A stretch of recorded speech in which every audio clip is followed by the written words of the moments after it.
Hai, assalamualaikum warahmatullahi wabarakatuh. Kembali lagi di channelnya Sakira Prabowo bersama aku Mam Sakira, sembuh dari GERD dan anxiety. Nah teman-teman, aku buatkan video ini karena banyak yang request ya ke aku. Jadi untuk video kali ini teman-teman, aku akan bahas tentang bagaimana caranya aku bisa melalui proses ya, fase-fase uh, aku bisa sembuh dari anxiety ya teman-teman ya.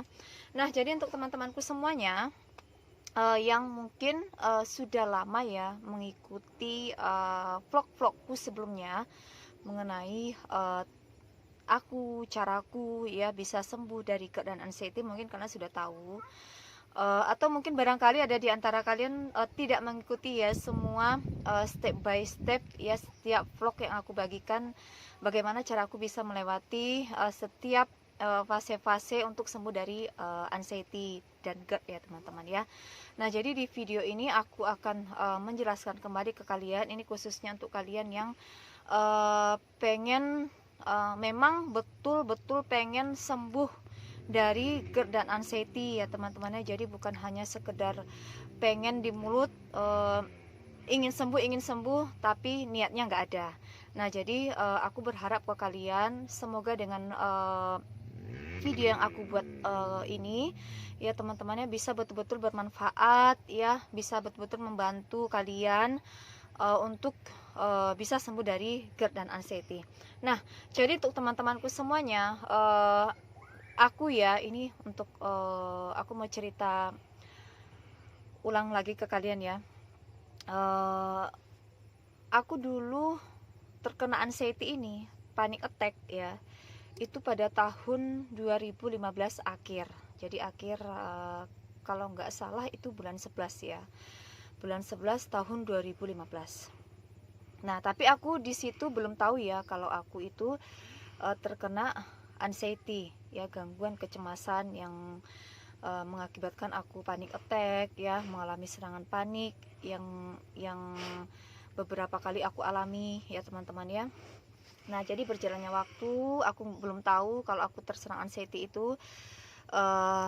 Jadi proses yang aku jalani pada saat itu ya teman-teman ya, seperti kalian lah ya, ke dokter, jadi bolak-balik ke dokter check up, terus merasa kok nggak sembuh-sembuh ya kan.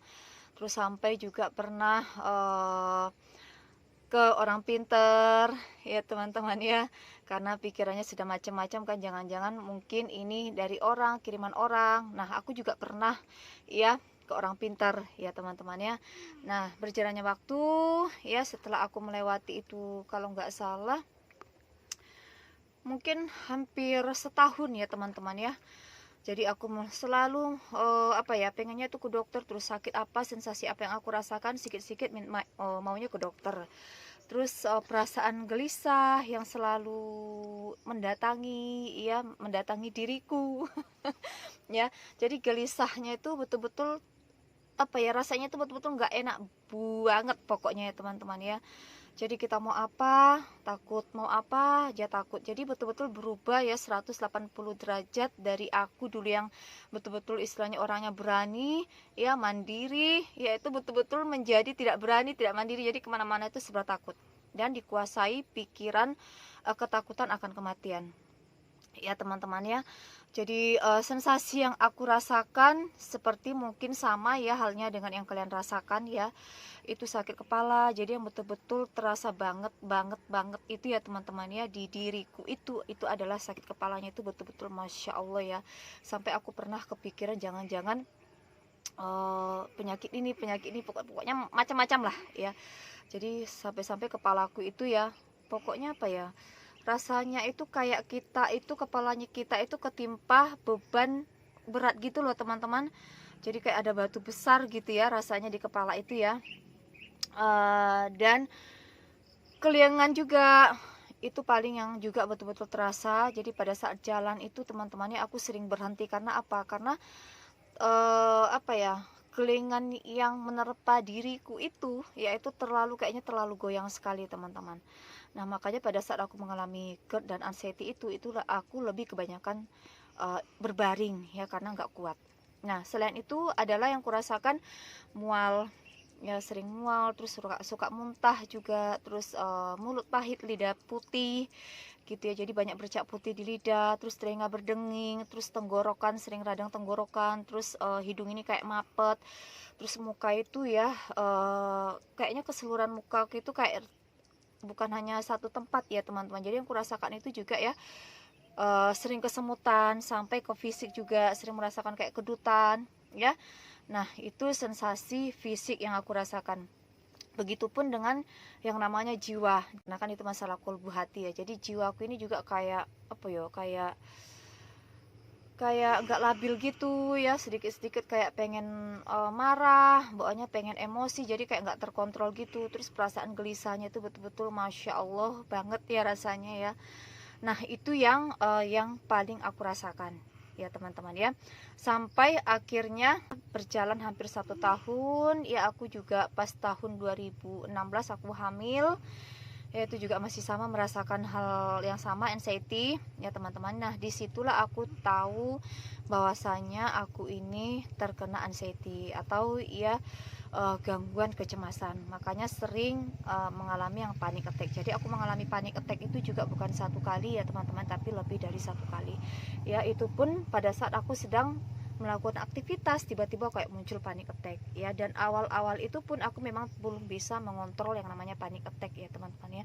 Jadi pada saat aku bisa mengalami ketakutan, karena aku belum bisa ya mengontrol yang namanya ketakutanku. Nah, makanya aku sering mengalami yang namanya panic attack. Nah, setelah aku tahu, alhamdulillah mungkin dari doa juga ya, aku minta petunjuk sama Allah ya. Dulu aku juga sering nangis-nangis ya guys ya. Dalam doa itu sering nangis, ya Allah kenapa sih aku kok diuji seperti ini ya. Pernah ya teman-temannya berpikir seperti itu. Putus asa juga pernah ya teman-temannya. Aduh, kenapa kok aku seperti ini, apa sih sebenarnya yang terjadi pada diriku, kenapa sih aku bisa seperti ini, perasaan aku selama ini tidak melakukan hal-hal yang aneh-aneh. Jadi pikiranku sempat ya teman-temannya mengatakan hal seperti itu. Terus kenapa aku diuji, pokoknya aku itu kayak tidak menerima ya teman-teman ya. Nah, sampai pada akhirnya singkat cerita aku tahu terkena anxiety. Nah, disitulah titik baliknya aku ya teman-temannya, betul-betul ada kayak semangat baru lah ya, semangat baru yang tiba-tiba muncul dalam diriku ya teman-teman ya. Disitulah aku pengen niat betul-betul memang sembuh ya, ternyata ini bukan penyakit yang mematikan. Jadi disitulah teman-temannya aku tahu, oh anxiety ini seperti ini ya, itu adalah gangguan kecemasan. Dan dari situ juga aku banyak belajar ya teman-temannya, ternyata anxiety ini penyebabnya bisa karena trauma, karena perbuatan atau kesalahan kita sendiri ya. Mungkin dari apa namanya itu kayak kita terlalu orangnya terlalu kayak perfect gitu ya, terus pengennya jadi anggap terlalu ego ke diri sendiri sehingga tidak mempedulikan diri ya. Terlalu kita kayak cuek gitu ya sama diri kita, kurang menjaga ya diri kita ya teman-teman ya. Jadi lebih mementingkan ya, oh ya harus mementingkan kayak apa ya, kayak kita itu terlalu perfeksionis lah pokoknya, harus misalnya kalau punya keinginan harus. Nah, jadi banyak faktor memang yang mengakibatkan seseorang itu bisa mengalami yang namanya anxiety ya teman-teman ya. Mungkin dari kita menghadapi masalah, dari cara kita kayak melampiaskan emosi kita mungkin salah. Jadi dari situlah aku banyak belajar, oh ternyata mungkin ada beberapa hal itu yang menyebabkan aku mengalami anxiety dan serangan panik attack tadi. Nah, jadi dari situ ya alhamdulillah aku mulai berproses ya teman-temannya, betul-betul mulai bangun ya, berani kayak mengerjakan aktivitas sendiri. Walaupun mungkin dalam fase seperti saat itu ya aku masih kayak bertentangan ya. Jadi kayaknya hati dan pikiran kita ini ya, di hati ini kayak ada terjadi peperangan lah istilahnya, antara si baik dan si buruk ini, antara pikiran baik dan pikiran buruk ini ya teman-teman ya. Jadi dalam proses aku bisa sembuh itu juga nggak langsung kayak berjalan mulus gitu, enggak ya teman-teman ya. Aku juga ya mengalami yang namanya kayak adalah naik turunnya ya, emosi kita ini ya, mental kita tuh naik turun ya teman-teman ya. Tapi balik lagi, oh ya, aku niatku pengen sembuh. Dan motivasiku adalah mungkin karena aku juga punya keluarga, sudah punya anak ya, dan aku juga kondisinya saat itu hamil ya teman-teman ya. Nah disitulah yang menambah aku ya, niatku, motivasiku kayak menggebu-gebu gitu Pak. Aku yakin kalau aku bisa melewati setiap fase untuk sembuh dari anxiety ini. Dan aku juga bersyukur ya, bisa tahu apa ya, dari banyak teman-teman juga di YouTube ya. Tapi aku cuman yang klik di aku itu adalah pada saat aku buka YouTube itu, dan ada orang yang share tentang anxiety itu Kang Rohimat ya teman-teman ya. Jadi ada, karena pada saat aku pas searching di Google itu ya, karena awalnya aku tahu anxiety itu ya teman-temannya, itu bukan dari dokter ya, tapi dari searching di Google ya, tentang apa-apa yang kurasakan, ternyata muncullah yang blognya si Kang Rohimat. Barulah aku taunya dari dokter, ternyata memang iya aku memang terserang anxiety gitu ya, gangguan kecemasan yang berlebihan.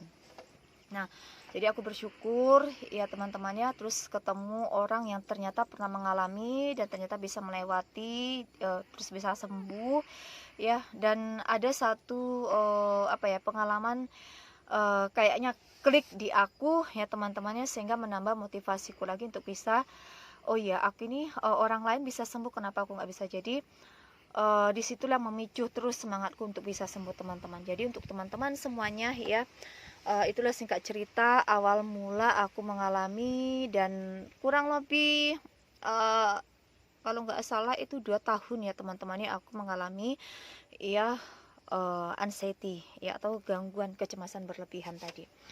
Dan aku seperti layaknya seperti orang normal. Jadi aku melakukan aktivitas sehari-hari seperti biasa ya. Aku ibu rumah tangga ya teman-teman ya. Walaupun banyak sensasi yang aku rasakan, fisik dan non fisik ya, mental ya teman-teman ya, jiwa yang kacau ya saat itu. Aku mulai kayak ya menjalani selainnya kita normal, yang biasanya aku mengurung diri, takut bersosialisasi, takut ketemu orang, ke warung aja takut, apa ya, ketemu orang juga takut ya. Aku mulai memberanikan diri lagi, jadi mulai membuka diri ya, mulai menerima keadaan. Nah itu ya teman-teman ya, itu juga penting ya, mulai menerima keadaan. Istilahnya kita ini ngomong ke diri kita sendiri ya, kita berikan semangat ke diri kita. Terima kasih ya. Jadi aku sering ya afirmasi kayak gitu ya teman-teman, melakukan ya, mengucapkan kata-kata positif ke diriku sendiri. Jadi itu juga membantu ya. Misalnya contoh kata seperti terima kasih ya untuk diriku yang selama ini sudah kuat. Nah jadi karena menurut aku sendiri ya teman-teman ya, dengan kita mengucapkan kata-kata seperti itu ke diri kita sendiri, itu bisa juga membantu ya, menjadikan mental kita ya, jiwa kita itu menurut aku itu lebih kuat lagi gitu ya. Nah jadi mulai menerima keadaan ya teman-teman ya, mulai berdamai dengan diri sendiri, itu juga penting ya. Karena kalau kita tidak mau berdamai dengan diri kita sendiri ya, kita mengeluh terus, itulah membuat kita lama untuk sembuh dari anxiety teman-teman ya. Oke teman-teman ya, jadi untuk teman-teman yang merasa dirinya ya susah sekali untuk sembuh, cobalah tips yang pertama yang aku berikan ke kalian ini ya, mulai menerima keadaan, mulai berdamai dengan diri sendiri. Oke, itu dulu ya teman-teman ya yang harus kalian lakukan. Nah teman-teman, ini juga sudah mau maghrib ya, ini sudah azan. Aku berada di kebun, di tengah-tengah jagung kebun ya teman-teman ya. Ini kebetulan alhamdulillah punyanya kebun jagungnya keluarga, jadi nggak bakalan diusir lah kalau di sini ya. Nah ini suasananya alhamdulillah ya, alhamdulillah hijau-hijau semua. Jadi pikiran, mata ini, pandangan melihat itu lebih fresh lah. Nah jadi harus itu dulu ya teman-teman yang harus kalian latih. Jadi mulai menerima keadaan, mulai berdamai dengan diri sendiri dulu. Oke, sekian dulu ya tips kali ini, di video kali ini, dan aku akan lanjutkan ke next video. Ya, semoga kalian bisa menjadikan ya apa-apa yang aku sampaikan ini ya teman-teman ya, motivasi, inspirasi untuk kalian untuk bisa lebih semangat lagi, bisa lebih bergairah lagi ya untuk bisa melewati setiap fase anxiety yang kalian lewati. Oke, jadi jangan mengeluh. Oke, assalamualaikum warahmatullahi wabarakatuh. Dadah.